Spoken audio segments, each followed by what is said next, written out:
গত 2 সপ্তাহ বাংলাদেশের রাজনৈতিক বাতাবরণ তীব্র উত্তেজনা বিরাজ করছে।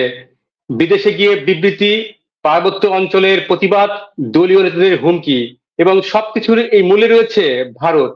ভারতকে নিয়েই এই নানান জায়গা থেকে আলোচনা চলছে। বারবার শোনা যাচ্ছে নানান রকম হুমকি বাংলাদেশের প্রেক্ষিতে।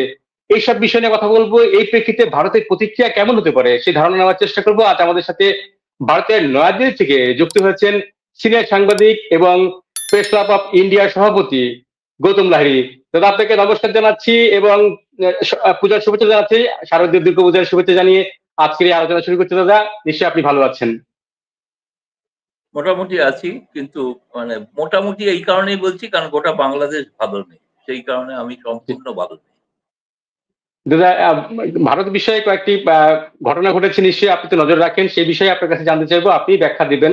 যে নিউ ইয়র্কে ধরেন বাংলাদেশের প্রধান উপদেষ্টা ভারতের বিষয়ে বলেছেন যে শেখ হাসিনা আশ্রয় রাখার জন্য ভারতের সাথে উত্তেজনামূলক সম্পর্ক তৈরি হয়েছে। এরপরে জামাত ইসলামের নেতা বলছেন যে তার 20 লাখ 50 লাখ জামাতের কর্মী প্রস্তুত আছে ভারতের সাথে যুদ্ধ করার জন্য। পাশাপাশি আপনি জানেন যে খাগড়াছড়িতে অনাকাঙ্ক্ষিত ঘটনা ঘটছে এবং সেই ঘটনার প্রেক্ষিতে স্বরাষ্ট্র উপদেষ্টা বলেছেন যে এর পিছনে ভারতের ইন্ধন রয়েছে। সবকিছুতে দেখছি যে ভারতের ইন্ধন। ভারত কেন বাংলাদেশের পেছনে লেগে আছে দাদা? ভারত কি এই সরকার বা বাংলাদেশকে শান্তিতে থাকতে দেবে না? আপনাদের পক্ষ থেকে আসলে কেন এই বিরক্তিকর পরিস্থিতি তৈরি করার চেষ্টা করা হচ্ছে? যারা বলছেন প্রত্যেকের জন্য একটা কমন উত্তর হচ্ছে যে তারা নিজেদের ব্যর্থতা ঢাকতে ভারতকে দায়ী করছেন। এক। দ্বিতীয়ত, ভারতের মরিচ না খেলে তো মন শান্তি হয় না, ভারতের পেঁয়াজ না গেলে তো পেঁয়াজের দাম বেড়ে যায়। ভারতের জেটি নিয়ে কথা বলছেন, সেটা তো ভারত থেকে দেওয়া 1200 মেগাওয়াট বিদ্যুতের দরুন কথা বলছেন। সেটা যদি বন্ধ হয়ে যায়, অর্ধেকটা তো বাংলাদেশ অন্ধকারে ডুবে যাবে, তাই না? সুতরাং অকৃতজ্ঞ মানুষদের সম্পর্কে কোনো বেশি মন্তব্য করা উচিত নয়।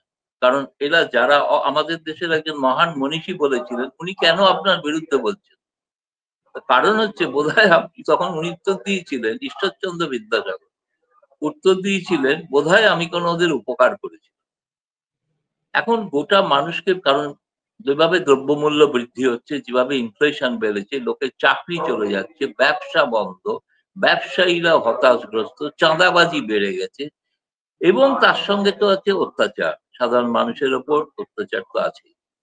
এবং সেই আমি বলছি হিন্দু বৌদ্ধ নির্বিশেষে এমনকি মুসলিম সম্প্রদায় অত্যাচারের বাইরে। ফলে এই সমস্ত ব্যর্থতাকে ধামাচাপা দেওয়ার জন্য গোটাটা সমস্ত সমস্যার পেছনে ভারত এই ধরনের একটা হাস্যকর যুক্তি খাড়া করার চেষ্টা করছে। নিউ ইয়র্কে তো আওয়ামী লীগ তো এখানে তো ডিম ছুটছে, সেখানকার সরকার কি করছে? লন্ডনে তো আওয়ামী লীগ তো লন্ডনের রাস্তায় নেমে প্রতিবাদ করছে। ভারতে তো এরকম কোনো ঘটনা ঘটেনি। ভারত সরকার তো স্পষ্ট বলেছেন এখানে কোনো রাজনৈতিক কর্মকাণ্ড করা যাবে না। হ্যাঁ, শেখ হাসিনা ভাষণ দিচ্ছে, সেটা ঠিক। শেখ হাসিনা আজকে স্মার্টফোনের দৌলতে আজকে তোমার সঙ্গে আমি যে প্রোগ্রাম করছি, সেই একইভাবে শেখ হাসিনা তার নিজস্ব লোকেদের যাদের নাম্বার আছে তাদের মাধ্যমে তিনি কথা বলছেন। তিনি তো বলছেন বাংলাদেশের যে পরিবর্তিত পরিস্থিতি যাতে বদলায় তার জন্য আওয়ামী লীগকে সংগঠিত হতে বলছেন। কিন্তু ভারত সমস্ত সমস্যার মূলে এই যে ধারণাটা প্রচার করা, এই ধারণাটা প্রচার করাটা আসলে নিজেদের ব্যর্থতাকে লুকানোর একটা আমি বলবো যে লজ্জাজনক একটা আবরণ। লজ্জাজনক মানে ভারতের হিজাবের আড়ালে বাংলাদেশের সমস্ত তথাকথিত পুরুষ নেতারা লুকিয়ে গেছে, বুঝেছেন? ভারত নামক একটা হিজাব, মুখ ঢেকে যায় না হিজাবে। ইউনূস সাহেব বলছেন আমাকে, তুমি তো পুরোটা বলনি। ইউনূস সাহেব বলেছেন আমাকে বলা হয়েছে জঙ্গি, আমি নাকি দাড়ি বাড়িতে খুলে রেখে এসেছি। তা কেন দাড়িটা কি রাখা অপরাধ ছিল? তা জামায়াতের লোকেরা তো দাড়ি রাখেন, অনেকেই দাড়ি রাখেন, অনেকে আজকে দাড়ি রাখছেন, এটাও ঠিকই। কিন্তু দাড়ি যে রাখছেন একটা তার আইডেন্টিটি, সেটাকে তিনি অপমান করলেন এবং জামায়াতের নেতারা মেনে নিচ্ছেন, কিন্তু মহানন্দে মেনে নিচ্ছেন যে ইউনূস তাদের যে অপমান করছেন, সে অপমানটা করে মেনে নিয়ে গলাধ্যকরণ করে হজম করে গোটাটা ঘোরাচ্ছেন যেন ইউনূস নয়, ওটা ভারত। মানে ভারত শিখিয়েছে তাহলে কি ইউনূসকে যে দাড়ি নিয়ে কথাটা বলুন। উনি বলছেন তাকে জঙ্গি বলা হচ্ছে, এটা ঘটনা। তিনি জঙ্গি নন, আমি একবারের জন্য বলবো না তিনি জঙ্গি, কিন্তু তিনি যাদের সঙ্গে সকাল থেকে রাত ওঠা বসা করেন তারা জঙ্গি। তিনি যাদের জেল থেকে ছেড়ে দিয়েছেন তারা জঙ্গি। যাদের শেখ হাসিনা আটক করেছিল জঙ্গি, তাদেরকে উনি ছেড়ে দিয়েছেন। এটা হচ্ছে আনসারুল বাংলা, তার কুখ্যাত জঙ্গি। সে বাইরে নর্থ, ওই আপনার কত তারিখে, জুলাই মাসে তো নরসিংদীর জেল থেকে 700 আসামি জেল খুলে পেরিচালে চলে এলো। তারা কারা? কিছু ক্রিমিনাল আছে সাধারণ, কিন্তু অনেকেই জঙ্গি আছে। তারাই তো ঘটনাটা ঘটিয়েছে তথাকথিত আন্দোলনের নেপথ্যে। শুনুন, এটা তো ধীরে ধীরে এটা প্রকাশ পাচ্ছে ক্রমশ। সাধারণ মানুষের আওয়ামী লীগের সরকারের বিরুদ্ধে ক্ষোভ ছিল না, আমি একথা বলবো না, ক্ষোভ ছিল, আমি নিজে দেখে এসেছি, ক্ষোভ ছিল। এবং ক্ষোভে কিন্তু সাধারণ মানুষ তারা কিন্তু নিশ্চিন্ত ছিলেন। যাদের অসুবিধা হয়েছে তারা হচ্ছে এই ধরনের জঙ্গিদের, এই ধরনের রাজনৈতিক নেতাদের। এবং সেই ইউনূস সাহেবের অসুবিধা হয়েছিল, কারণ তাকে তার বিরুদ্ধে গ্রেপ্তারি পরোয়ানা জারি হয়, তিনি প্রভিডেন্ট ফান্ডে টাকা দিচ্ছিলেন না, তিনি 400 টাকা ব্যাংক থেকে লোন নিয়ে সেটা ফেরত দিচ্ছিলেন না, তিনি রিটায়ার করার পর অবসর নিচ্ছিলেন না। এবং তিনি একজন, সোজা কথায় তার থেকে তো বোঝা যায় তিনি একজন ক্ষমতা লোভী মানুষ। ঠিক আছে, তিনি ক্ষমতা যেমন করে হোক আসতে চাইছেন, আসতে পারেন, সেটা তো বাংলাদেশের মানুষ ঠিক করবে যে তিনি তাকে ক্ষমতায় রাখবেন কি রাখবেন না। কিন্তু যে এক কথায় যেটা বলি, যে এই অভিযোগগুলো মানে ভারত সরকারের কাছে আমরা জানতেও চেয়েছিলাম যে এই ধরনের, তারা বলছে এত এদের সব আজে বাজে কথা জবাব দিলে না এদের গুরুত্ব বেড়ে যায়। কারণ আমরা একটা জবাব দিলে তার একটা পাল্টা একটা বলবো, কি দরকার? মানে কথায় আছে না যে আপনি যদি পাক ভরা কোনো পুকুরে যদি ঢিল ছোড়েন, পাক অনেক সময় নিজের গায়ে এসে, পাক ভরা এই যে ঢিল, পাক ভরা এখন বাংলাদেশ পুরোটা পাকে নিমজ্জিত, সেখানে ঢিল ছড়া মানে ভারতের নিজের গায়ে লাগা। জন্য ভারত কিছুটা মনে হচ্ছে হয়তো উপেক্ষা করছে, এইটুকুই বলতে পারি আপাতত। কিন্তু দাদা এই প্রসঙ্গে ধরেন যেমন জামাতে ইসলামের নায়েবে আমি ডক্টর সৈয়দ আব্দুল্লাহ মোহাম্মদ তাহের কিন্তু বলেছেন যে একদম কোট আর কোন বলছি যে ভারতের বিরুদ্ধে 50 লাখ যুবক যুদ্ধ করবে, মানে জামাতের নেতা কর্মীরা প্রস্তুত আছে। হঠাৎ করে এই প্রসঙ্গ কেন আসলো? এই যুদ্ধের প্রসঙ্গ, কারণ ভারত বাংলাদেশের যুদ্ধের কোনো প্রস্তুতি নেই, রাজনৈতিক টানাপোড়েন চলছে ঠিকই, কিন্তু যুদ্ধের কোনো ব্যাপারটি নেই। এই বিষয়টি আসলে ভারত কিভাবে দেখছে? এক ধরনের প্রচ্ছন্ন হুমকি তো জামাতের পক্ষ থেকে। এটা কোনো হুমকি হিসাবে দেখছেই না, ভারত কোনো হুমকি হিসাবে দেখছেই না। এখন মশা ঠিক করেছে যে হাতিকে কামড়াবে, তো এখন কি করা যাবে? তা হাতি কি করতে পারে? হাতি দু একবার সুর ঘোরাতে পারে, এছাড়া তো আর কিছু করবে না। দ্বিতীয়ত, তুমি যেটা বললে 50 লক্ষ, বাংলাদেশের জনসংখ্যা কত? 18 কোটি, তাই তো? জি 17 কোটি 50 লক্ষ তো বাংলাদেশে থাকবে। তারা এই জামায়াতের এই উন্মাদ জামায়াতকে তারা তো রুখেও দিতে পারে, বলা তো যায় না। কিন্তু ভারতকে কিছু করতে হবে না, বাংলাদেশের মানুষই রুখে দেবে। 17 কোটি মানুষ যদি মনে করেন তারা জামায়াতের সঙ্গে মিলে ভারত বিরোধী যুদ্ধে নামবেন, তো তখন দেখা যাবে। কিন্তু আমার মনে হয় বাংলাদেশের মানুষই জামায়াতকে রুখে দেবে। এবং বাংলাদেশের জামায়াত কোনোদিনই সর্বজনগ্রাহ্য কোনো রাজনৈতিক দল ছিল না। একটা সাময়িক একটা ধরনের 7% তো ভোট ছিল, তাই না? মানে যখন অফিসিয়ালি সবচেয়ে নিরপেক্ষ নির্বাচন তথাকথিত, যেটা 2008 বা 9, তাতে 7% ভোট ছিল। তো 7% ভোটের মানুষ তারা যদি এখন সিদ্ধান্ত নেন, এখন ঘটনাচক্রে তারা মনে হচ্ছে তারা অনেকটা বেশি এগিয়ে গিয়েছেন সবকিছু প্রচারণাতে, সবকিছুতে, যেহেতু বিএনপি অনেকটা পিছিয়ে গেছে, বিএনপিকে কোণঠাসা করে। এই লড়াইটা জামায়াত এই কারণেই বলতে চাইছে যে বিএনপি তো সেই ধরনের কোনো আগ্রাসী মনোভাব নিচ্ছে না এখনো। ফলে জামায়াত আগ্রাসী মনোভাব নিয়ে একটা মানুষের কাছে বোঝাতে চাইছে যে আমরা যে হচ্ছে প্রকৃতপক্ষে বাংলাদেশের স্বার্থ রক্ষা করতে পারি, অন্য কেউ পারে না। এটা, এই উক্তিটা ভারত বিরোধী নয়, এই উক্তিটা বাংলাদেশের রাজনৈতিক দলের বিরুদ্ধে, বিএনপির বিরুদ্ধে উক্তি, ছাত্র শক্তির বিরুদ্ধে উক্তি। তোমাদের দ্বারা কিছু হবে না, যা করবো আমরাই। সেটা ছাত্র নির্বাচনে প্রমাণও করেছেন, এটা স্বীকৃতি দিতে হবে। তারা কিন্তু প্রমাণও করেছেন যে বাকিরা কিছু নয়, শূন্য। এটা তো জামায়াত প্রমাণ করে দিয়েছে, এটা ঘটনা, সেই কৃতিত্ব তাদের দিতেই হবে। যা আপনি যে বলছিলেন যে হাতি হাতি মশা কামড়ার ব্যাপারটা গল্পটা তুললেন, কিন্তু ধরেন এইসব ঘটনার প্রেক্ষিতে যদি সত্যি সত্যি ভারত হাতিকে ভাবে বাংলাদেশের এই হুমকিটাকে যদি মাথার সাথে তুলনা করি, কিন্তু ধরেন দীর্ঘদিন ধরে 14 মাস ধরে প্রায় এই ধরনের নানান জায়গা থেকে হুমকি এসছে ভারতের বিরুদ্ধে, কিন্তু ভারত তুলনামূলক ঠিক একই কথা বলে আসছে। এটা কি আসলে ভারতের দুর্বলতা নাকি সহনশীল, মানে কেন করবে? কারণ কখনোই ভারতের জায়গা থেকে রাষ্ট্রীয়ভাবেও খুব বেশি কিছু প্রকাশ্যে আসেনি, এখন পর্দার আড়ালে তো সব খবর আমরা পাই না, প্রকাশ্যে আসেনি। এটা কি ভারতের দুর্বলতা নাকি কৌশল আসলে? কিছু না, ওই যে বললাম যে হাতির যেমন কোনো লাগছে না, ভারত তো একটা হাতি, তার কোনো প্রয়োজন আছে। কিন্তু তুমি যেটা বলেছো, কয়েকদিন আগে কলকাতায় ভারতীয় সেনাবাহিনী প্রতিরক্ষা বাহিনীর কমান্ডার কনফারেন্স হয়েছে। কনফারেন্সে প্রধানমন্ত্রী মোদী এসছেন, কলকাতায় এসছেন, মানে বাংলাদেশের খুব কাছে একটা জায়গা, স্থানে, কোর্ট উইলিয়ামে যে সম্মেলন হয়েছিল, যে সম্মেলন থেকে প্রধানমন্ত্রী মোদী ভাষণ দিয়ে বলেছেন এখন ভারতের নতুন প্রতিরক্ষা নীতি যেটা, সেটা হলো পাকিস্তানের পহেলগাঁওতে যে জঙ্গিরা হামলা করেছিল, তারপরে যে অপারেশন সিন্দুর হয়েছিল, সেই অপারেশন সিন্দুরের মতো রণনীতিটাই হচ্ছে ভারতের রণনীতি।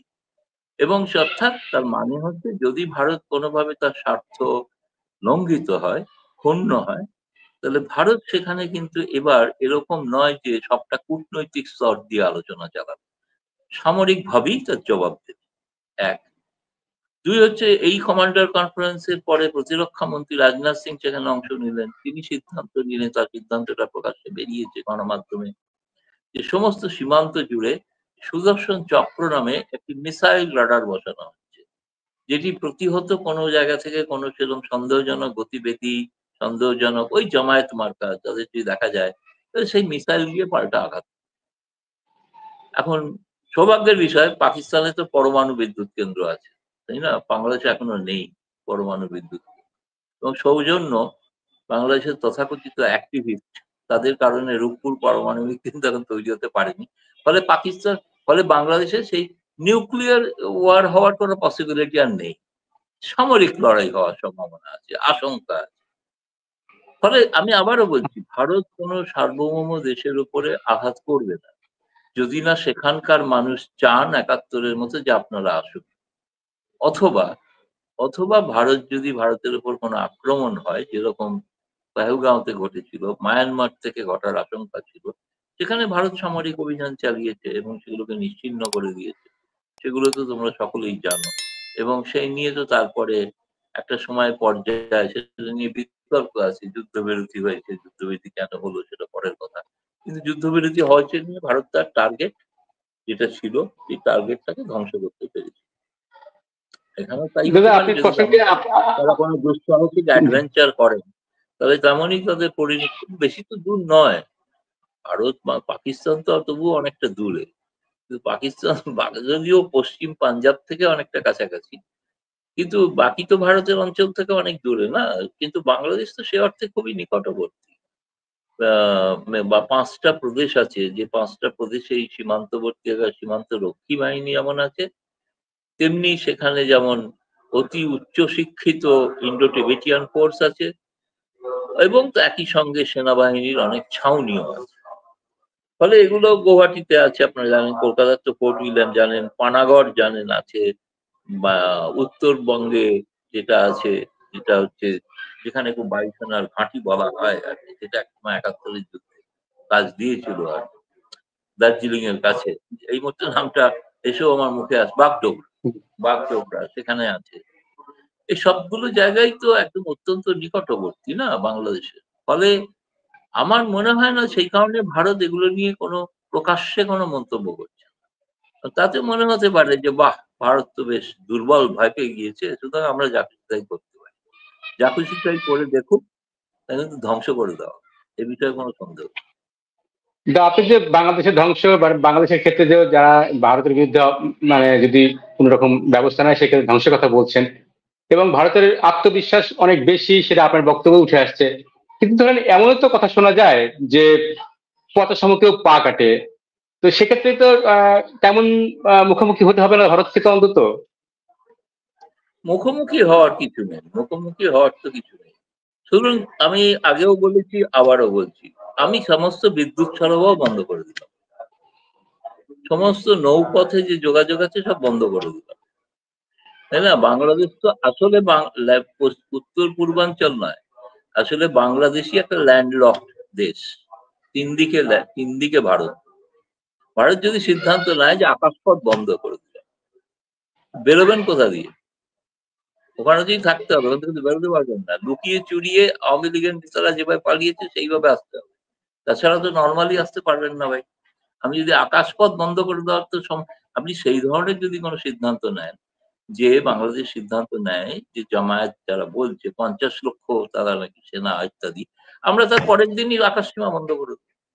ইউনূস সাহেব তো নিউ ইয়র্ক যেতে পারবেন, নিউ ইয়র্ক থেকে দেশে ফিরতে পারবেন, কোথাও হেঁটে হেঁটে আসতে হবে, কোথা দিয়ে আসবেন?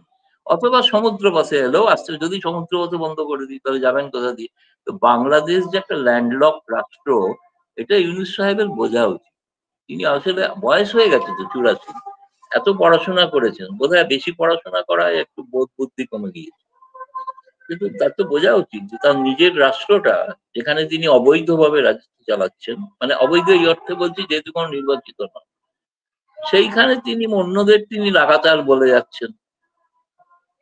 যাচ্ছেন এবং ভাবছেন বোধহয় কোনো বিরাট তার পক্ষে সমস্ত দুনিয়া আছে, যে ছবিটা প্রকাশিত হয়েছে গোটা প্রচার করা। সেই ধরনের ট্রাম্পের ডিনারে 140টা দেশের রাষ্ট্রপ্রধানরা বা সরকার প্রধানরা আমন্ত্রিত, প্রত্যেকের সঙ্গেই ট্রাম্প ছবি তুলেছে এবং ছবি তুলতে প্রত্যেককে ঘন্টা দুয়েকের ওপর লাইনে দাঁড়াতে হয়েছে।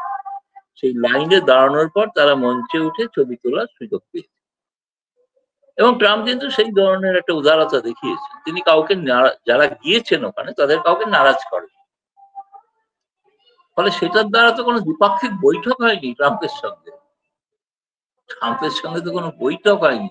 হোয়াইট হাউস থেকে বা ট্রাম্প নিজে তো কিছু টুইট করেনি, হোয়াইট হাউসও তো টুইট করেনি। হোয়াইট হাউস সবার ছবিটা এক এক করে পাঠাতে বাংলাদেশকে পাঠাতে একটু সময় লেগেছে, ঠিক আছে, 2 দিন দেরিতে প্রেস উইং ছবিটা রিলিজ করেছে।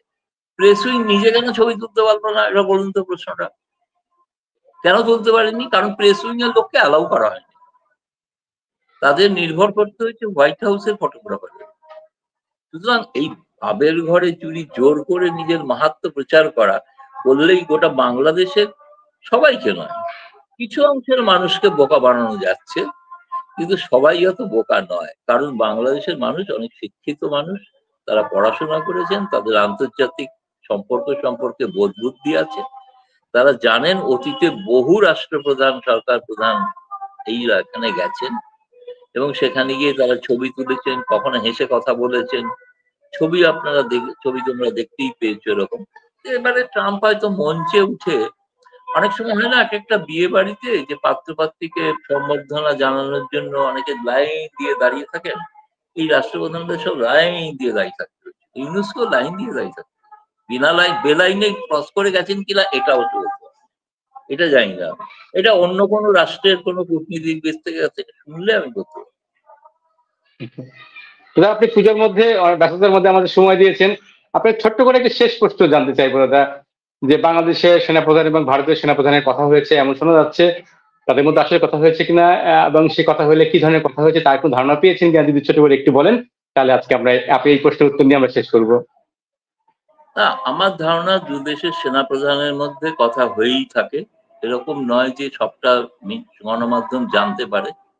তিনি তো বিদেশে গিয়েছিলেন, বিদেশ থেকে ফিরলেন, ফলে তারপরে একটা নিয়ম মাফিক কথা হওয়া অস্বাভাবিক কিছু নয়। এবং সেই অস্বাভাবিক কথার মধ্যে যেটা হতে পারে, কি ধরনের নির্দেশ এবং সেনাবাহিনী থেকে কি ধরনের পরামর্শ সুপারিশ দেওয়া হচ্ছে, এটা অত্যন্ত একটা অফিসিয়াল সিক্রেট। এটা চট করে সেনাবাহিনী তোমাদের দেশের সেনা প্রধান, তার যে আচরণ, সেটা থেকে বোঝা যাবে যে তিনি কি ধরনের তারা যৌথ সহমতিতে এসেছেন কি আসেননি, সেটা তার আচরণ থেকে স্পষ্ট হবে। ফলে এটা আমরা ভারত থেকে জেনে চেষ্টা করবো, অবশ্যই আমাদের কর্তব্য এটা জানা, চেষ্টা করবো, জিজ্ঞেস করবো সুযোগ হলে যে আপনি কথা বলেছেন কিনা, বললে কি আপনি অ্যাসেস করেছেন সিচুয়েশন। যে কথা ছিল, সেনাপ্রধান বারবার বলেছিলেন না ডিসেম্বরের মধ্যে নির্বাচন হোক, তিনি কিন্তু এই মোহাম্মদ ইউনূস যখন ফেব্রুয়ারির কথা বলেছেন তারপরে সেনাপ্রধান আর কিছু বলেন, তিনি বলেছিলেন ডিসেম্বরে নির্বাচন হোক এবং জানুয়ারিতে আমরা ব্যারাকে ফিরে যেতে চাই। একটা সেনাবাহিনীর পক্ষে এটা খুব লজ্জাজনক বিষয় না, তাদের পুলিশের কনস্টেবলের ভূমিকা পালন করতে হচ্ছে, যারা ইউনাইটেড নেশনসের শান্তি রক্ষা করার বাহিনীতে যোগ দেন, তারা একটা দেশে পুলিশের ভূমিকা পালন করছে। লজ্জাজনক, খুবই তাদের তাদের সেনাবাহিনীর মর্যাদার পক্ষে এটা শোভনীয় নয়। বাংলাদেশ ভারত সম্পর্কে টানাপোড়েন কোথায় গিয়ে ঠেকবে? সময় বলে দেবে এই উত্তর, কিন্তু ঘটনার প্রেক্ষিতে নানান বিষয় নিয়ে বিশ্লেষণ করলেন প্রেস ক্লাব অফ ইন্ডিয়ার সভাপতি গৌতম লাহিড়ী। তার এই বক্তব্যের সঙ্গে কি আপনি একমত বা দ্বিমত? জানাতে পারেন আপনার মতামত। ভিডিওটি শেয়ার করুন, লাইক দিন, আর সম্ভব হলে আমাদের চ্যানেলটি সাবস্ক্রাইব করুন। আর এতক্ষণ আমাদের সঙ্গে থাকার জন্য ধন্যবাদ।